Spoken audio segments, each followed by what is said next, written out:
Hello, everybody, and welcome back to the Sharpen Podcast. This podcast is aimed at minimizing future outdoor accidents by way of storytelling. Real people sharing real stories. The show is brought to you by Rocky Talkie, a backcountry radio company based in Denver, Colorado. If you've been listening to the Sharpen for a while now, you know that I love my mountain radios. These radios are extremely lightweight, durable, and they work in extreme cold with a really impressive battery life. I use my radios constantly and have added them to my main backcountry and adventure kit. Road trips, climbing, hiking, backcountry skiing, scouting whitewater kayak river lines, just to name a few. Check out rockytalkie.com to learn more about their radios, and don't forget that listeners get 10% off by going to rockytalkie.com/sharpend. As an emergency room nurse for the past 15 years, I have learned I don't have time for a bad bra, so I designed my own. I'm Virginia Lynn Peterson, owner of Swoop, and we make bras and underwear. I designed a bra that is more supportive than a bralette, but not so tight as a sports bra.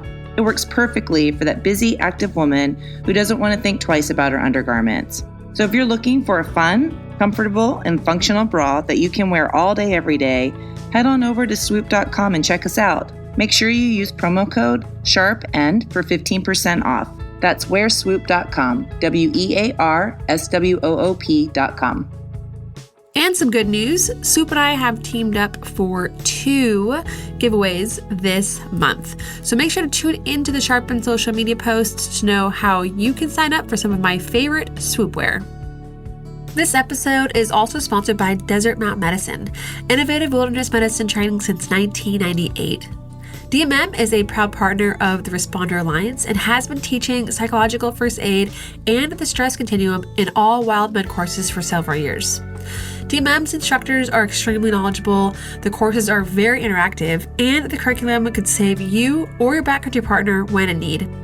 Speaking of instructors, congratulations to all of the new DMM instructors that recently completed their instructor training course in California. Don't forget that when you sign up for a wilderness medicine course with Desert Mount Medicine, you can get 10% off the course using code SHARPEND. To learn more and sign up, visit desertmountmedicine.com. Are you ready? In this episode of the Sharpen Podcast, Nathan shares his incredible journey as an experienced climber, detailing his long-awaited ascent of Bird Brain Boulevard, the challenges he faced during that climb, and the life-altering fall that led to a dramatic self-rescue. Nathan reflects on the importance of patience, the mental and emotional fallout of climbing accidents, and the invaluable lessons learned about self-rescue techniques and the significance of having a reliable partner in the mountains. He expresses gratitude for the Ouray Search and Rescue team and emphasizes the need for climbers to be prepared for emergencies. I hope that you learned something from this episode, and of course, I hope you enjoy. My name is Nathan Chizeka. I live near Salt Lake City, Utah, just north of the capital, actually. And I've been climbing for 25 years. You know, my passions in climbing have revolved around alpine climbing and ice climbing. And then kind of down the line from there, I'll take multi-pitch climbing, trad climbing, and then sport climbing. And I don't boulder much. And I definitely won't boulder much now. But I like all the disciplines, really into ski mountaineering as well during the winter. And so that's kind of how I end up here, because I was alpine climbing. It's an alpine ice mixed route in Ouray, Colorado. I was out there. It was December 10th, 2024. And then the story kind of runs into December 11th. The route we were on is called Bird Brain Boulevard. Bird Brain Boulevard. Who names these things? That was Jeff Lowe. Yeah. He's a famous guy. The route is a really pretty well-known classic in that area. It was a really well-known route to me. It really had been close to 20 years that I'd been trying to get on this route. The mixture of the right conditions, the right partner, the right fitness, or the right psych for the route was just a really hard thing for me to come by. Like the timing, everything it really lined up last year. I want to pause there because that's pretty thoughtful. And, you know, I don't think I've really ever heard that before, when you are so psyched about a specific objective and that you wait and you plan until all the things are just right for you to pull the trigger and get on it. That's insane. 20, like waiting up to 20 years to do something that you're really psyched about. That's very, very impressive and shows a lot of patience on your part. Thanks. I think that the people who climb with me would tell you that they get frustrated with how often I'm like, nah, it's not right yet. I think that it's maybe this was the first accident I was ever involved in, and I think that it's maybe got a lot to do with how patient I am. Like I will absolutely go when everything is right. And the biggest lessons I've learned in climbing have always been from where I tried to force something, or I was over eager and I really didn't wait for things to line up. And then it's always comes back to when you do the debriefing on it and look at it, it's like, well, it's because you were trying to make it work. It wasn't really coming together. And so this one was like, there was actually a period in the days before where I was looking for a partner because I had heard the route was in all-time conditions, that they hadn't seen conditions like this in at least 10 years, possibly the whole 20 years I'd been waiting on it. And so I was looking for a partner. I had one really eager partner who's a great guy. Like, I wanted to do it. And then as we were planning, he was like, listen, the route's M5, very run out, like water ice 5, you're probably going to lead the whole thing. Like, I just don't know that I'm going to be comfortable in the mountains with significant runouts leading the whole thing. And I paused and I was like, you know what, bud, like, I think we're forcing this and it's cool. Like, it'll come together. It's early. To me, December 10th is early. Like, there was probably still going to be plenty of time in the season if it was that well formed. Like, it likely wasn't going to get worse right away. I had a few weeks, but I was about to start work 2 days later. At that time, I was travel nursing during the summer and then ski patrolling full time in the winter. And so I had like a little, like, I think I had 2 or 3 weeks between when I finished my last nursing contract and when I was starting work patrolling. And December 10th was a Tuesday. My first day of work was that Thursday. So you felt a bit of scarcity effect, like, oh, yeah, it's like now or maybe never. Yeah, and I caught myself in it, and I was like, it's not right. Like, I'm not going to – we had called it off. And then my partner on the day is a guy who I've climbed with a bit, spent a lot of time with, know well, really was like, oh, yeah, he's the right guy. I had called him once. He was like, no, like, I just don't think it's lining up. And then someone else had talked to him. Logistically or something? Yeah, like he does a lot of work for one of the climbing brands. He goes to all the ice festivals, and he was like, I'm going to be coming from one and going to another. And then he had heard about the conditions, and then his schedule changed a little bit. And he was like, hey, my schedule opened up. Let's drive down. We'll do the route, but we will have to like drive home after. And I've done that at this point probably 1,000 times. So you were going to drive from Salt Lake area to Ouray, Colorado. And I've done that drive before, but I can't remember how long it is. I want to say it's like 5.5 or 6 hours. Like, to me, in my lifetime of climbing, like, that's a pretty casual. Once I hit 8 hours, then I'm like, that's a lot. I don't like trying to climb and drive in the same day. If I hit, over 6.5 now, I'm older. Let's be honest. And so you did the drive 5.5, 6 hours. You get out of the car, get your gear on, and then how far is the approach? Is it pretty close to the road? I wish I could think of the name of the gulch that you have to cross, but you actually descend probably 300 to 500 vertical feet down a gulch, and then you have to reascend that same height on the other side to get to the base of the route. It was pretty fresh snow and deep, and there was not a trail broken. About a foot of snow had fallen overnight. It was more than forecast. And so I was full of stoke and feeling really fit. And Jim was like, I'm a little tired. I didn't sleep as well as I would have liked to. And so I was like, I got it. I'll break trail to the base. We're good. You can just draft. That way you don't waste any energy for the route. He's like, really? Yeah, no problem. I got it. You're a dream partner. I want to be. I'll drive. I'll break trail. I didn't drive. Jim drove. We took his Sprinter van. So I I don't have a sprinter. So it was like, listen, you let me stay in your van and you paid for the camping. I'm happy to break trail, bud. Nice. So I think it took us about an hour to the base. It's not a huge approach. It's, as far as alpine climbs go, it's relatively roadside. Somebody might argue that it's not an alpine climb, but the route is 1,200 feet, 7 to 8 pitches on traditional gear. It's pretty alpine to me in my book. So I broke trail to the base and was still like when I looked up at the route, I was more stoked. I was a little hesitant starting out. I was like, man, like it's a big route. I've always wanted to do it. I've been scared off of it. Why am I so psyched now?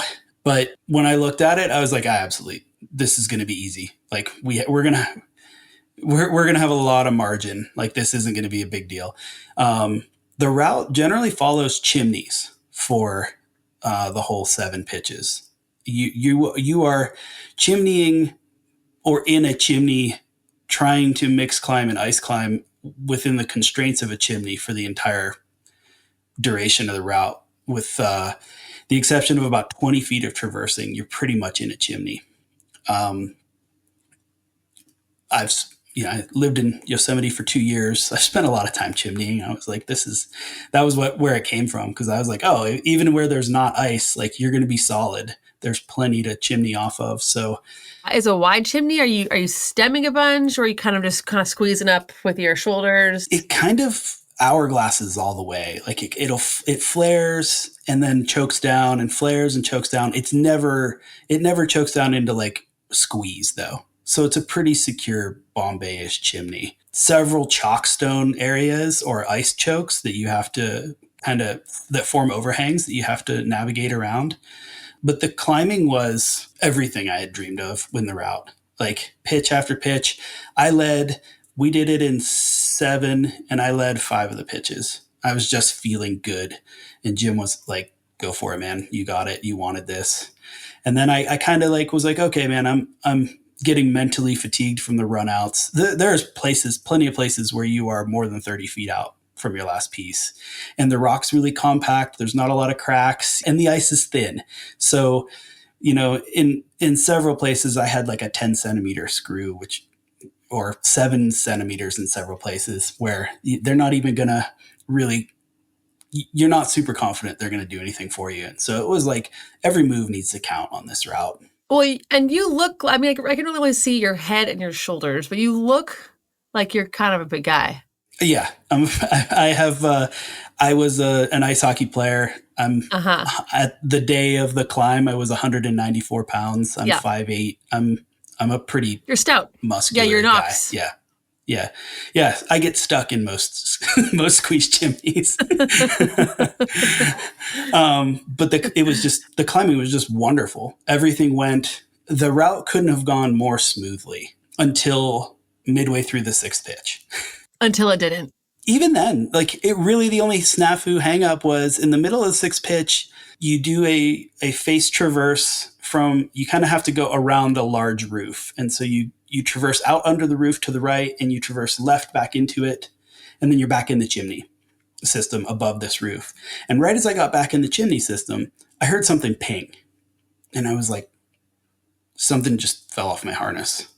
And I thought it was a pin. The sound that it made, it sounded like one of the pitons I was carrying had come off my harness. But ultimately what I found out when I reached the belay was that it was my belay device that I had lost. It was 3:30 or 3:45 when I reached the belay, and Jim was like, hey, like it's December, darkness is closing in. We're on a north-facing route. Like we're going to be headlamps on in less than an hour. Like throw me on a munter hitch and then we'll figure it out up there. I was like, yeah, no problem. And then he was like, actually, I'll put you on a munter hitch from the top belay. That'll be better. Don't put me on a munter because I don't want the rope to get all twisted. We were really cautious about twisting the ropes because 2 weeks prior to our ascent, some guys we know their ropes had gotten snagged on the descent and they had to cut their ropes twice. On the same climb? There are two ways to descend it. And the one descent is through a hanging forest and it's known for snagging ropes. And so we were really like, we don't want to twist these ropes up with a munter hitch. We need to be cautious, and belaying with a munter hitch, either direction, you can avoid twisting it. But it was just the what ifs that were, it was like, let's play it straightforward. We have one pitch left to go. We don't need to mess it up now. And he was like, we'll figure it out when we get to the top. I'm sure you have an idea. I have a couple ideas. It was like, yeah. So he fired off the last pitch. I got to the top. We high-fived, and it was like, this is amazing. Like, what a great day. Now I'm scared. I haven't been scared. Now I'm scared. We have 1,200 feet of rappelling to do, and I have to improvise this. Our lead line was an 8.5 millimeter single line, and we were using a 6 mil tag line. We had hauled a pack up the entire route, so that was our plan. Instead of using double ropes, we were using a single and a tag. And explain to the listeners why that wouldn't be your ideal situation. It's not ideal for the descent because yes, we're only going to be rappelling on the one line. Why? And we're just using the other line to pull the rope. Yeah. To pull the lead line that we would be rappelling on. So anytime you're rappelling on a single strand, you have less friction. Anytime when you are improvising a rappel, you have less, most ways of improvising, give or take, have less friction than just using a belay device. In my case, I was using an Edelrid Gigajoule, which I have a million ways of friction with that device. It's highly adaptable. But without that device, I was looking at, okay, I have to do a munter hitch or I have to do a carabiner brake. That's kind of everything that I have the materials for. A carabiner brake, I'm totally familiar with. I can assemble in 10 seconds. I pulled all the carabiners from the slings necessary to do so, but the rope had been keep in mind, the rope has been getting dragged through wet ice and snow. It's wet and it's icing up now because the sun's setting. It's 4:30 at this point. I think the sun was setting at 4:40 at that time of day or something. And so played with the carabiner brake. I was like, I don't like it because I just am not positive about what we're going to encounter on the descent. The descent's completely unknown to me. And while ski mountaineering, I've rappelled with a munter hitch a lot. And I know that I will get enough friction with this 8.5 millimeter rope if I use the munter hitch. I'm not positive that I'll get it with the carabiner brake, and that makes me insecure. Also, it's more complex to rig, and we're starting to get tired. I think that I should go with what I know. The munter hitch is easily inspected visually, harder to make a mistake with in this situation. We then made the decision as well there's an alternate route that carries a higher avalanche risk, but it is a cleaner rappel line. That's not the tree. What do you call it? The tree route? The hanging forest route was what we were calling it. Which is what people are getting their ropes snagged on more often than not. You were to the other descent. Yeah, the other descent rappels a very popular, it rappels kind of into a notch above a very popular ice climb that's adjacent to Bird Brain Boulevard. That climb is called the Ribbon. So we chose the quote unquote, the Ribbon descent. But the Ribbon is known for massive avalanches. So there was not a minimal amount of conversation. Like, we really weighed this out standing on top of the route. We felt that the winds had been very calm all day, that the snow that had fallen was pretty light and we weren't at a big risk for an avalanche. Light meaning it was light density? Light density, yes. But it had snowed a foot of unforecasted snow, but it was light density, fluffy pow. It was forecasted to be like 6 inches, but it was closer. We felt like it was closer to a foot. It was probably, everybody overestimates, but it was probably 10 inches really. It was over my boots, up mid shin to knee when I was breaking trail. The big thing was there wasn't a lot of winds to create a lot of cohesion. So anything that came down was likely to be spindrift and not a big slab avalanche dumping down this gully. So the decision was made that the bigger factor was the ropes getting hung up in the trees or a complex descent with an improvised rappel. And so we both agreed that we felt good about the Ribbon. Yeah. Yeah. And this is where I'll insist that it's an alpine climb, because cragging and ice and like roadside things generally have straightforward descents. This descent's complex. It was as complex as the route, really. And to me, Well, you have to go down, across, and then up just to climb it. So now you're going down, across, and then up to get out, right? yes. Once we hit the bottom of the gulch, we would have to then hike back out the tracks that we put in to get in. That was not a major factor at the time when we were negotiating how to get down. It was more just about, we don't want our ropes hung up in the trees. We don't want to get stuck in here and spend hours figuring out how to get our ropes out. It was then agreed, okay, hey, if I put a prusik on this to back up this munter hitch, let me back up. A munter hitch repels very well with good, excellent friction, but if you keep both strands parallel to one another, the load strand and the brake strand need to run parallel to one another. You get a little less friction, but it's still functional if you bring the brake strand down towards your hips. But what happens is you do run a high likelihood, if the brake strand is not parallel to the load strand, of introducing twists. It's something like a quarter twist every couple feet or so, which I have in the past ended up with a really twisted, knotted rope from rappelling with the munter hitch that way. Also, really quick question: you get more. Do you get more friction with a munter when your rope is dry versus when your rope is super wet and starting to ice up? Anytime your rope's icing up, you're obviously going to get less friction because of the ice. I will admit that I can't recall the last time I rappelled with a munter hitch with dry ropes, because I almost always have used it in snowy situations carrying minimal gear. And we had definitely pared our rack down so that there wasn't a lot of extraneous gear getting hung up while we were chimneying. We had plenty for the situation, but it was like, if we have to start leaving carabiners and anchors on this descent, like, it might be thin by the time we get to the bottom. So the decision was made that Jim would go first. And as a backup to me, I would not use a prusik backup so that I could keep the most friction on the rope and keep it in line to reduce twisting, that he would have a hold of the brake strand of the rope, and he would provide a fireman's belay as well in case I slipped or anything happened. And with that, we made one complete rappel. It was lower angle. Everything was working well. It looked like we had a good system. We checked in with each other. Do you think anything needs to change? No, I don't. That worked well. Okay, cool. Let's keep going. The second rappel is where it really got steeper. It went down about 50 feet at a 60-degree angle and then stepped over a bulge. And I watched Jim, and I remember noting, like, oh, that's like a long way before it steps over. This is going to be a tough pull. Like, we should consider a test pull. So he got to the bottom, did a test pull. The rope ran okay. I reset it. I set my munter hitch. I quadruple checked it. I remember spending a long time at the anchor. Like, no one's here to double check this for you. So you need to make sure that your munter hitch is checked well. Everything was perfect with it. Carabiner was locked. Shouted to Jim that I was rappelling.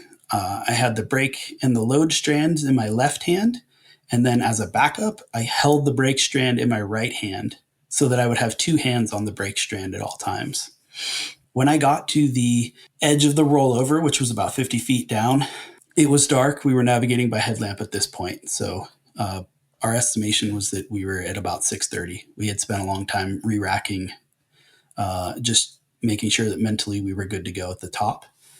Or two rappels in. As I stepped to that bulge, I looked over my right shoulder so that I could spot my feet, because I was going to step into some overhanging space. And as I did that, I fed rope so that I would kind of slide and you know, when you're going over a rappel, you kind of want to keep your feet high and get your hips low or even lower than your feet. Yeah. And as I was setting up to do that, I looked over and suddenly there was no friction in the rope. I thought, wow, like, the rope's icy. No, it's not icy. I'm falling. I realized I was falling. I remember bouncing and thinking, I'm going to die. And then a voice in my head screamed, if you're going to die, die fighting. I never let go of the brake strand. Yeah, I mean, to have that thought, holy shit, this is it, I'm going to die. I distinctly remember this feeling of I'm going to die, and then like a wanting to relax into it and like let it happen. And something in my brain just screamed, if you're going to die, die fighting. I don't know if it was conscious, it was semi-conscious and deliberate and semi just completely instinctively reactionary. I wrapped my arm in the rope because I had never let go of the brake strand. So I kind of just twirled the rope and it wrapped tight and it like kind of crushed my arm and my bicep, but the rope was still clipped through the carabiner. And so it smashed my hand against the carabiner and I jolted to a stop kind of simultaneously, like smashing into like a lower angle section of it. Went from overhanging back to like 70 degrees. And I smashed into that pretty hard as I arrested the fall by wrapping my arm in the rope. You must have some serious rope. Well, I mean, did you have rope? I mean, because you're wearing so many layers when you're mixed climbing. So I think I had 6 layers on. My belay parka has some very interesting spiral rope burn on it that you can see. I had every layer on already at that point. It was about 4 degrees Fahrenheit and really cold. Because you're in a box canyon at that point too. If it had been windy, it would have been really problematic, but the winds remained completely calm the whole time. Well, that's a blessing. It seems like every time you put on that jacket, you're kind of like, right, that memory. Yeah, I haven't put it back on yet, but it'll be interesting the psychology that I'll play with, in a couple months here. I looked at Jim and I was like, "Did you catch me? Like, what went on?" And he's like, "What happened?" He didn't even realize that he thought I was rappelling too fast, and he heard me impact and was like, "No, he's falling." I was near the end of the rope. I probably had our estimation was that I had 20 feet before I would have gone off the end of the rope. I said, "I just fell." And he's like, "Oh my God, are you okay?" And I'm like, I was kind of like still hanging. And I was like, "I think so. My feet hurt. Let me see if I can try to like get on them." And then I looked at my carabiner and there was no munter hitch on the carabiner anymore. The carabiner was clipped over the rope as like a quick draw is clipped. So the rope is running through the carabiner, but no longer, there's no friction. No friction. Uh-huh. Huh. So I got weight to my feet. I took my other hand and was able to put my prusik on and secure myself to the rope. And then I redid the munter hitch and rappelled to Jim. And as I was rappelling to Jim, I realized that my right foot hurt very badly, but it felt like it was just bruised really badly. It was functional. My left foot, I could feel crunching in the ankle. And I thought that I had a fracture, that I had severely broken it. Because I could feel the foot shifting and crunching anytime I weighted my crampons. There's a moment of screaming and just sheer terror. I don't know if you've ever seen the video of when Tanner Hall broke his ankles, but who has not seen that video? Okay, so there was me screaming, oh my God, my ankle, my leg is broken. And that active voice in my head was like, "You sound like Tanner Hall, shut up." Well, I mean, can you imagine? Man, that guy is savage. I got down to Jim. I looked at him and I was like, "We're going to panic for 2 minutes. So just get it out." And he was like, what do we need to do? And he was shook. I was really shook. And I was like, "Okay." I screamed, "I'm in pain. It's over with. I need to bury this and I need to get control." I'm lucky because I have a background. You're such a calculated guy. You're like, "Okay, I'm going to give myself 2 minutes to freak the heck out. Then I'm going to bring it back together." I deal with emergencies all day, every day for a living. That's right, because you're a travel nurse, yeah. But you're a very compartmentalized guy to be able to be like, "Okay, here's what we're gonna do," and then move through it. Yeah. So as an ER nurse, and then also I've been a ski patroller for 10 years. So like, I've dealt with wilderness emergencies for a really long time, and it was like the rational part of my brain took over and said, "This is no different than if it happened to somebody else and you're responding. Like, you need to, like, panicking, screaming doesn't matter." Like, and it really set in. I just kind of looked around. I looked at the stars. I realized how cold I was. It was like, this is your ability to live now completely depends on how you react. If you react by freaking out, then it's over. It's more energy expended too. You're going to make a mistake. You just survived this. Like, you're alive right now. if you make another mistake, you probably won't be, and you can't afford another mistake. Also, you got this guy you really care about with you. Don't get him killed. So I looked at him and I was like, we need to call 911 because, and in my head, I'm like, Ouray is a small town. Like, they probably deal with this, but I have no idea if Ouray Search and Rescues. I know I've seen they have their like crew house right near the ice park, and I'm like, I know they have a search and rescue team, so hopefully they respond. Like, it's hilarious now in hindsight. Those guys are amazing. They have to be, because that whole valley, like the Silverton and that whole zone, Telluride, it's such a badass mountainous area that they would would assume that their SAR team would be top notch. The insecurity and helplessness though was like, I really hope they are, because I'm in trouble. And like, and the other thing was, we knew that we had rappelled into the avalanche path. The first rule in search and rescue missions is don't create more patients, like safety first. And it was like, they may not respond to help because they're like, we're not going to expose ourselves to the avalanche path. It just snowed. We're not taking the chance. And if they had said that, totally good on them. Like, I didn't expect any less. I also have a quick question too. Sorry, I keep interrupting, but I'm just kind of, do you have a wedding ring on your finger? I do. Yeah. So Jim called 911. I had to call my wife and tell her what was going on, because my wife's also a ski patroller. My wife knows that we have a huge network of friends that care about us, that are connected to the other climbers in this area. And it was like, hey, this happened. I'm currently intact. I'm not bleeding that I'm aware of. I didn't lose consciousness. I don't have a spinal injury. So I need to get myself out of here. And I need you to just check on your side, because I don't know how long we're going to have cell service or if our phones will stay alive. I need you to call around and start organizing for an ambulance to be waiting for me, and see if you can confirm that search and rescue is active and they're coming.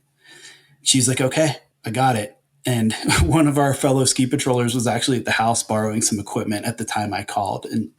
And she was just like, I need you to stay and help me. He was like, yeah, sure. Totally surprised them, because I had called her from the top of the route and just said, hey, like, just checking in, we're done. And then, an hour and a half later, she gets this call that's like, hey, we're not done. We're in a really, really bad place. So Jim calls 911. 911's like, you need to stay where you are. You need to not move. You need to not eat or drink anything. Stay put until the EMS crews arrive. And he's talking to Jim, and I said, Jim, I need to borrow your phone. And I grabbed his phone and I said, hey, I understand that those are the standard instructions. I also need you to understand, and I need you to convey this very clearly. We are unable to follow any of the standard instructions. I don't have anything to eat or drink, so that's not a concern. We're out of food and water virtually. I'm not going to take painkillers or anything unless I feel like I can't manage the descent without them.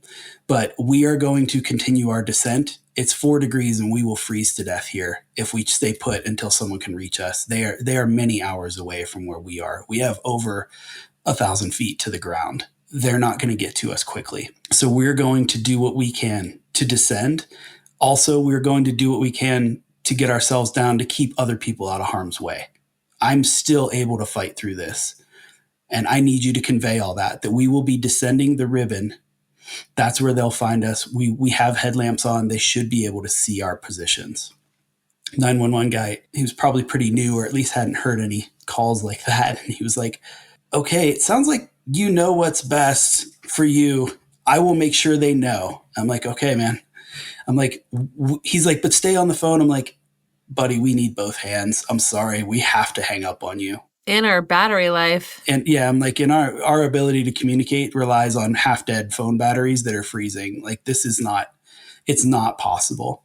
And he was like, you sound pretty in control. I'm going to trust you. Like, I guess you do what you have to do. I'm like, I'm not being a jerk, man. I'm sorry. Like, we want to follow protocols, but this is what has to be done, or we will be worse. That 911, those dispatchers are often civilian. I mean, I want to say civilian, but I don't want to say that they're not all, alpine climbers, but they're city folk, right? So they don't, yeah. I totally understand why, right? Because of my job. When you have a major traumatic injury, you don't want to move a person around a lot because you can compromise things. Generally, if someone doesn't have the right training, you don't want them to touch an injured person. In our case, it was like, I have all the training that's available, and I'm going to have to use it on myself. And so I hung up with him, and I looked at Jim, and I said, we have a real battle. And Jim said, yeah, we do. I said, we got to keep our heads. We're going to triple check each other. We are going to fight through this. I said, just don't make a mistake, because it would suck to live through this and then screw up again and die. And he was like, yeah. I said, and when we hit the ribbon, we need to move really fast and fluidly. So whatever needs to be done before we get into that section of this, prep the gear, prep the pack, do whatever you need to do, because that has to go fast. It's already going to be slow, but we can't go slow there. He's like, okay. And he said, what do you want to do to be lowered? He said, I can lower you with my belay device, or I can lower you with the Munter hitch. Now, keep in mind that I guess it makes more sense that we had come to the realization that the Munter hitch had walked off the gate of my carabiner. I was going to ask that. Mm-hmm. You triple checked that your Munter was correct, and then you descended it, and all of a sudden you realized that it was just clipped through the rope like a quick draw. So that's why you zipped and fell so jarringly. 2 days later, when I was finally home in Utah, my closest friend and climbing partner, Greg, I went back and forth between, did the Munter hitch fail or did I just mess up? I had never heard of a Munter hitch failing like that. And I was like, it's just me. Just Occam's razor. You screwed up. Put the blame on yourself. And Greg refused it, because Greg was like, you are too methodical. You don't make mistakes like that. And you told me you checked over and over again. There's no way that you checked it that many times and made a mistake. So he started playing with it. And what he realized was that I had pulled slightly left when I looked right over my shoulder. That had pulled the Munter hitch toward the gate of the carabiner. It only takes about a foot of rope to travel over the gate of the carabiner to unscrew it and pop off the gate. And so very little needed. And I had fed slack as it happened. And so enough rope had gone over it. There was some slack to do that. And so now it is actually my super firm belief that I did not make a mistake in rigging, that I had to look right to see where my feet were going, but inadvertently pulled just enough left to load the Munter hitch onto the gate of the carabiner.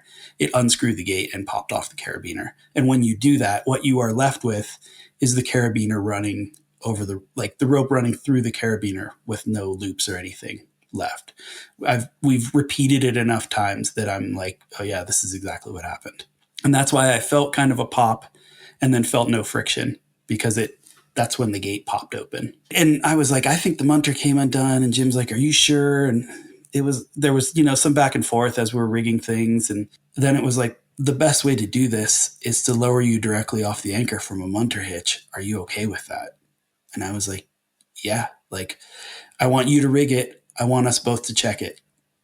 And then it'll be what it'll be. I also want you to have a third hand rigged to your harness so that you can't slip on the icy rope. He was like, yeah. And Jim was incredible. He just pulled it together. He never made any mistakes. There was no hey, slow down, recheck that. He was so methodical and so solid. And back to the first part of this conversation, it was the right partner, because the partner matters, because you need to know that your partner, when everything goes right, you can go climbing with anybody. But when something goes wrong, you want to be with someone who can handle it. And Jim was just so solid. And there was, from the minute I put my weight on the first Munter hitch to start getting lowered, I never worried about something going wrong on his side. But the rest of the descent it was really only the start of the hell I was about to go through. The fall was not the worst thing. It was the next rappel, he's lowering me and I'm trying to find anchors. My headlamp is broken and dangling by a wire. So I'm having to hold my headlamp above my, kind of against my helmet and look around. And I find a tree, but the tree is about 50 feet lateral to me when I come to the end of the rope. And so I had to pendulum to the tree. On ankles that are hurting. With crampons on that are catching on the rock and in really bad pain. And one ankle that I'm convinced is severely broken. I can feel the bones crunching anytime I use it. So I pendulum over and I catch the tree. The snow had drifted around the base of the tree, and in the melt freeze, it had formed like an ice cone around the tree. And so as I'm trying to hold it and get an anchor off of my harness and rig an anchor to this tree, my glove slips off the ice and I go swinging back through space, catching my feet just bouncing through the pendulum. And the time for screaming was over, but I couldn't hold those. That pain was so intense, and I'll never not feel terrible. Jim said he didn't know what happened because all that he knew was I was screaming again, and there was a headlamp spiraling through the night, and he thought that somehow the rope got cut or I had fallen off the rope. Oh my gosh. I know he mentioned he had nightmares about it, and I don't blame him. It probably was so intense for him. I feel terrible. So then I shout up to him that I shouted, "I'm okay." Kinda. When you think about it, like ironically, I was the furthest thing from okay, but I didn't know Yeah. Meaning I'm still able to do this. I had to do the pendulum again. What I did was I hung and undid the sling that I needed and held it in my teeth to get over the pendulum so that I didn't have to mess around trying to get it untangled from my harness when I got there. Yeah. And I slapped it around the tree and girth hitched it and got clipped in. And then at that point, the pain was it was so intense. And now I have to untie from the rope. Jim has to rig a rappel and rappel into me. So there's there's 15 to 20 minutes of hanging there by myself, and the hypothermia started setting in. And it was like I would shiver. My hands and feet would come back. Were I felt them when I was having to navigate my way down, but when I would hang at the anchor, and this was at every anchor, my hands and feet would go completely numb, and I would get really tired, and I would want to just go to sleep. And I started repeating to myself over and over again, "Die fighting, die, wake up, don't give up. You have to fight, you have to fight, you have to fight." And I would say it the whole time until Jim got to me. And he would get to me and I was like, this has got to be terrible for him. I have to just put on like a strong face. He would get to me and I'd try to pull it together. I'd shake my hands. I'd kind of like wiggle my toes a little bit inside my boots, which hurt more than it helped, but I was trying to get blood flow back. And then Jim would put me on and I would crawl on my hands and knees while he lowered me looking for anchors. And we repeated that process for ultimately it was 9 rappels. And just same thing at every anchor. I would get tired. I would want to fall asleep. I would shake myself awake, cry a little, think about how bad I had just messed up my whole life and ruined the best day of climbing ever. And then he'd come in, he would swing into me. I would get it together, try to shake it off, get it together, and then he would lower me. And when I hit the snow tongue at the bottom of the first pitch of the ribbon, that was when the guys from URASAR met me there. To their credit, they were going to climb the ribbon even with all the risk and try to come after me. I'm really glad that they didn't have to. didn't want anyone to have to take that risk. And that was why we fought all the way. When I got there, we had some conversation about, it was Johnny Zog and Grant Cleaves, who, are names that I had known, and they we have similar circles of friends. And so they were friends of friends. And it was kind of like a really comforting moment. It was like, these are people who they know of me, I know of them. It was like, this is good. I'm landing in good hands, because I didn't know who was going to be there. Grant was like, why don't I put you on my back? Wow. And get you down to the litter. And I thought about it for a minute, and I was like, man, I just went through all of this and I'm on snow. Like, if you slip, turn sideways, like, it's going to hurt so much. I know what the pain is that I'm going to go through. I have one more rope length to get to your litter. Why don't you just rappel with me on a tether so I can't slide down the snow slope, and I will crawl to the litter? Like, part of my pride wants to actually just finish this on my own if I can. He's like, yeah, maybe we should. I'm like, I'm also 194 pounds, bud. Like, it's a lot to try to swing around. Like, what he's like, if you think you can do it, we'll do that. I got down, I got to the litter, and those guys took over, and man, were they proficient. Like, they lowered me. My recollection is they had to do 3 knot passes. So roughly somewhere between 450 and 600 feet of lowering down 35, 38 degree snow to the creek. They carried me across a running creek in 4-degree temps in the litter. And then they had a rope raise on the other side that they had rigged. And they got me up and out of the gulch to a snowmobile where they ran me up a mining road to the road. And it felt so fast. I mean, it probably was an hour and a half, but compared to how long those rappels took, it took us, I think I remember 6 hours to get down 9 rappels. And they get me through all of that terrain in what took me an hour to hike in like an hour and a half. I was mind blown. I was like, they are so good.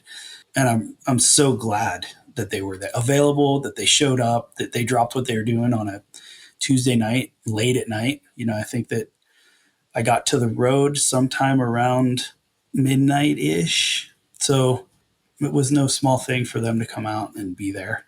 So from there, it was in an ambulance to the hospital. It was another, I think an hour to Montrose, north of Ouray. Yeah, that's kind of the rescue side of the story. Ultimately, I ended up with a fractured right calcaneus. My heel is broken. It was not displaced and did not require surgery.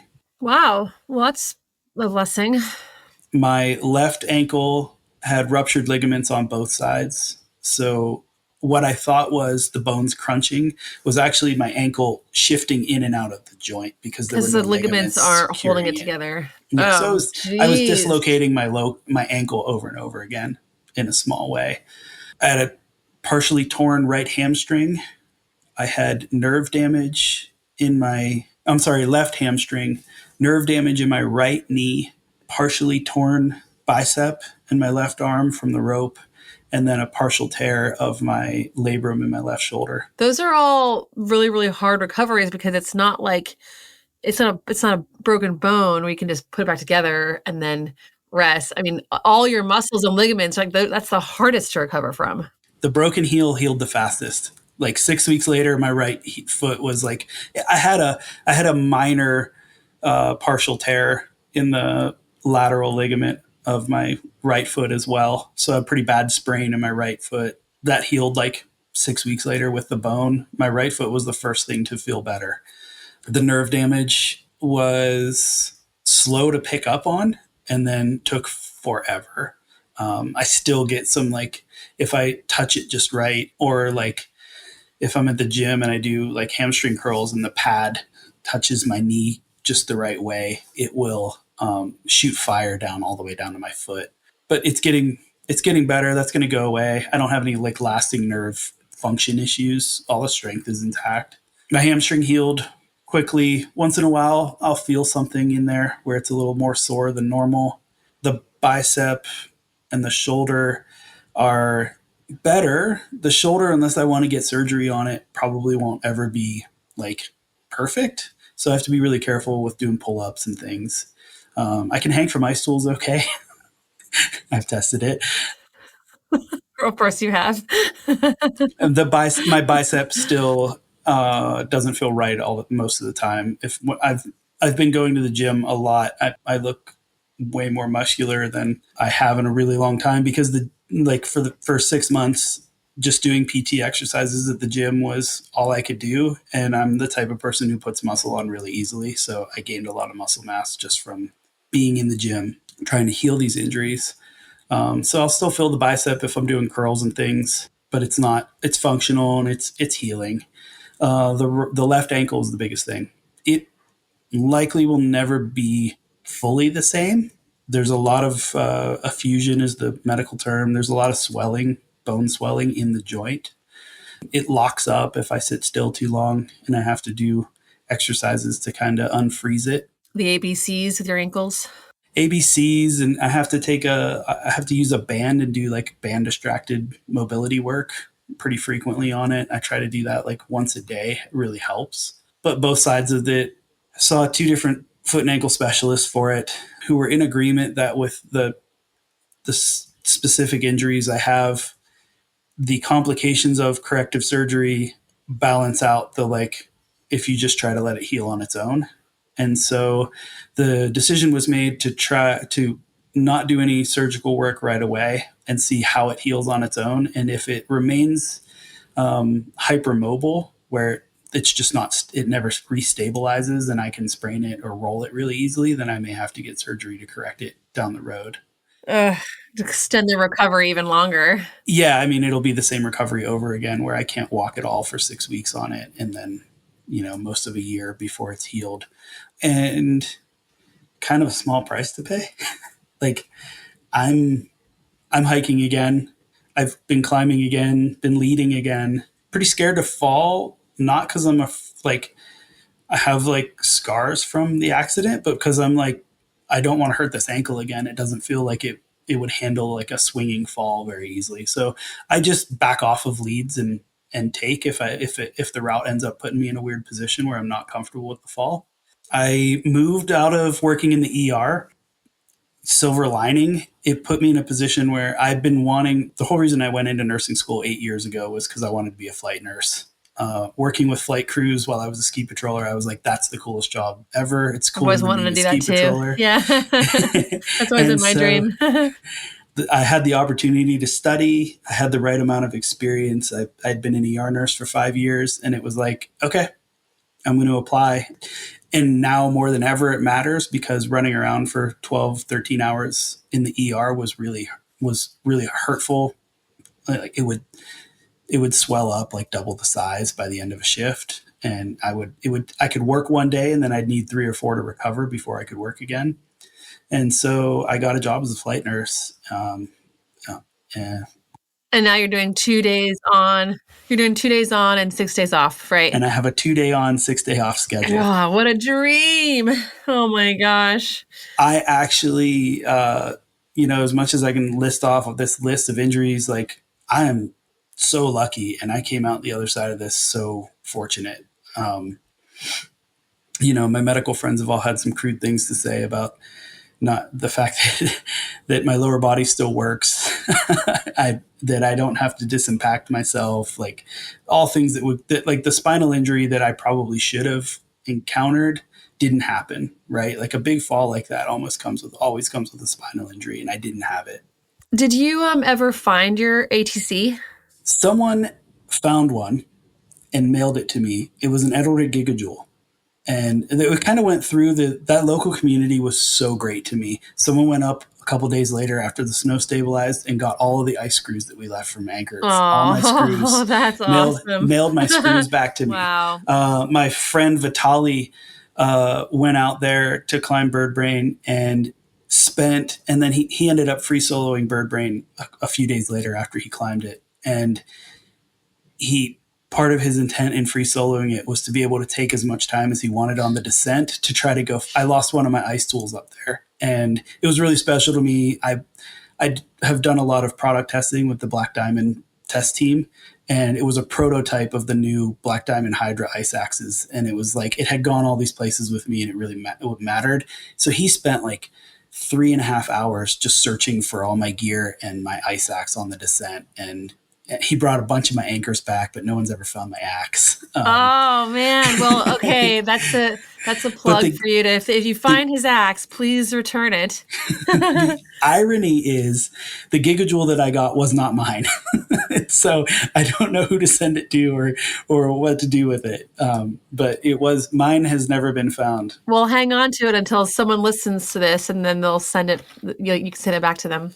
So yeah, that was, so Nathan, what are your lessons learned? Like, what do you want to offer the listeners to leave with?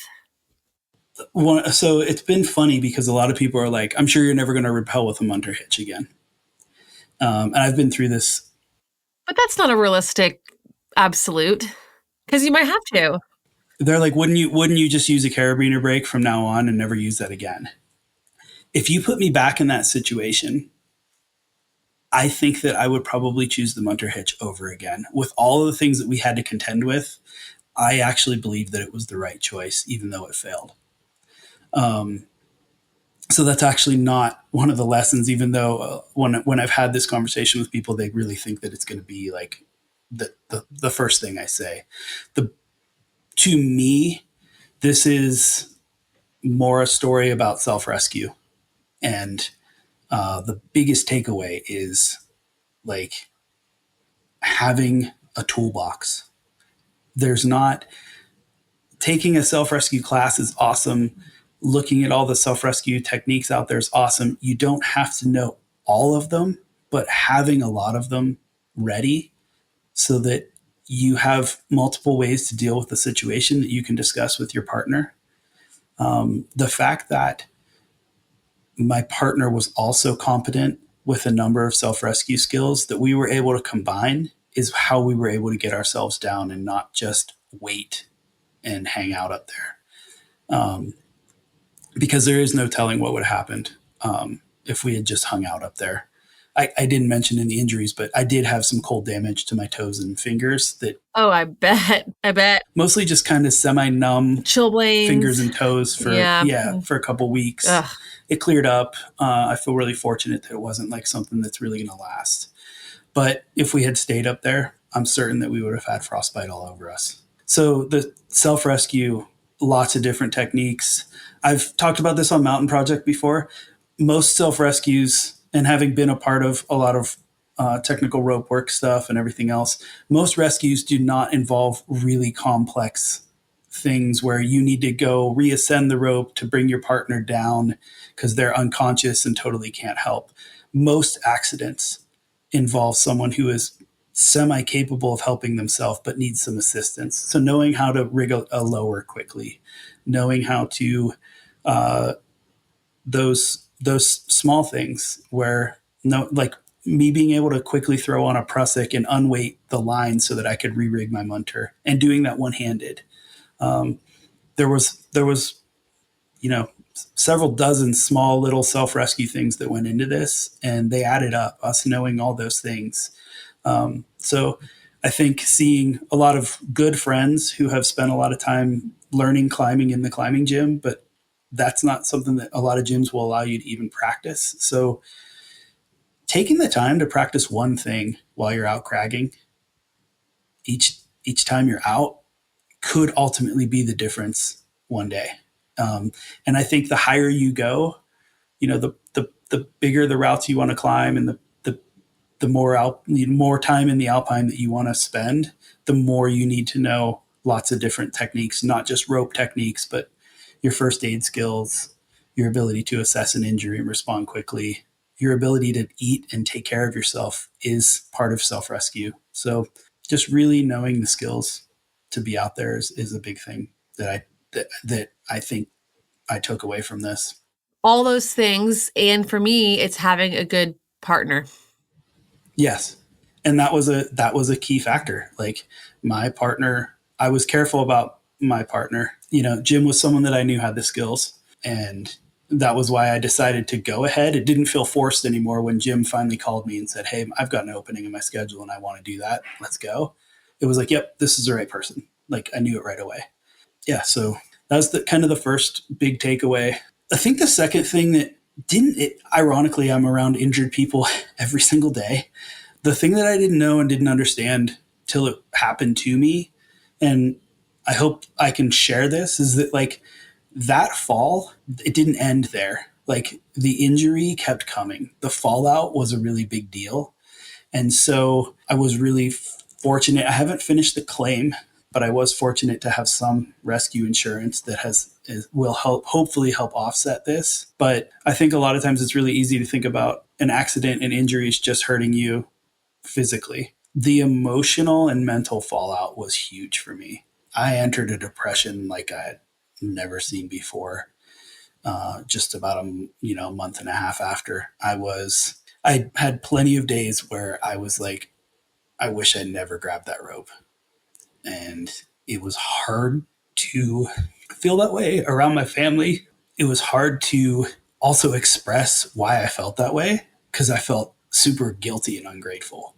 I had this chance, like no words to describe how lucky I got. And here I was like wishing that it hadn't happened because of all the fallout that was going on around me, the financial fallout, the emotional fallout, the inability to help, and how stressed my wife became with having to take care of me, take care of our daughter, take care of the entire house and keep it from falling apart and still work and try to figure out a way to get by. So it's definitely created like a situation where it's like, oh yeah, like maybe you need to have a few more things in place and really be aware of like how that can go on.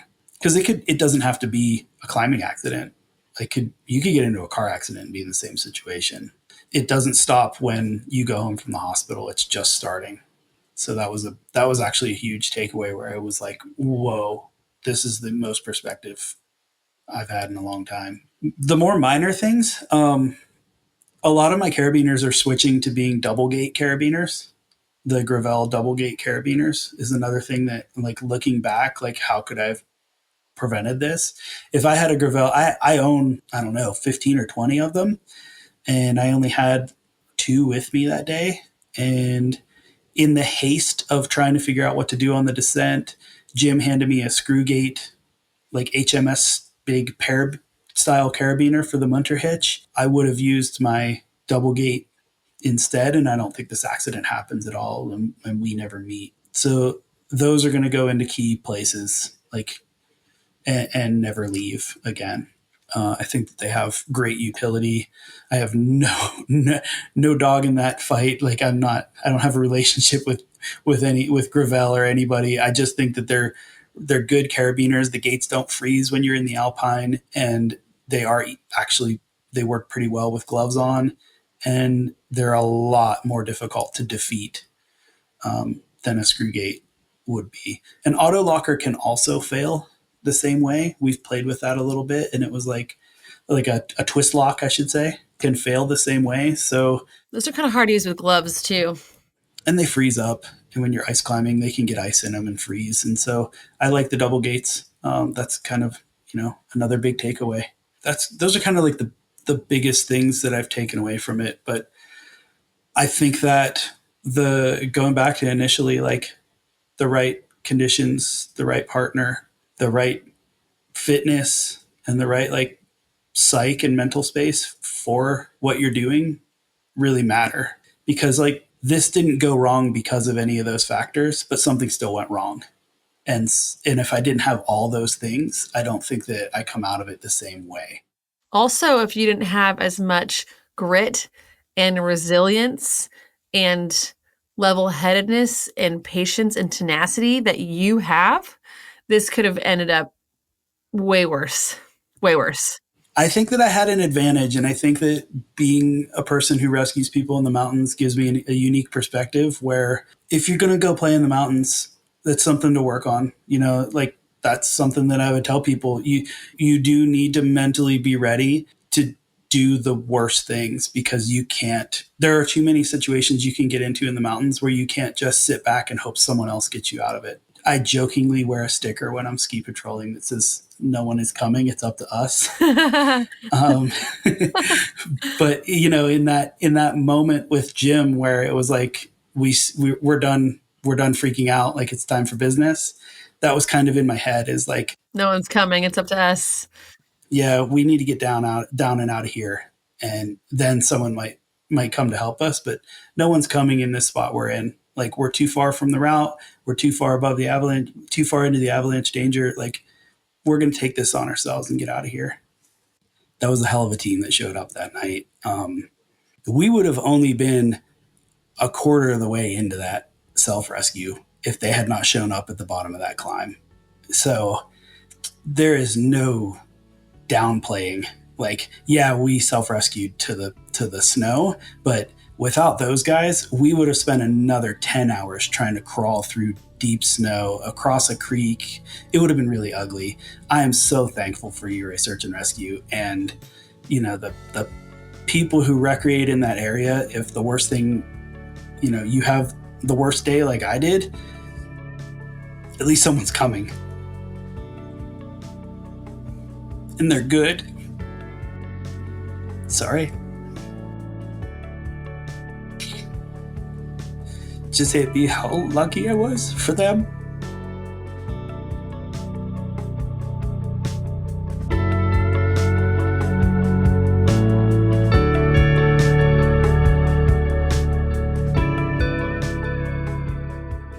Thank you so much, Nathan, for sharing your story with us. And thank you so much for listening to this podcast. Thank you to each and every one of my Patreon supporters. I hope that you're all enjoying the Sharp Bend bonus content available only on that platform.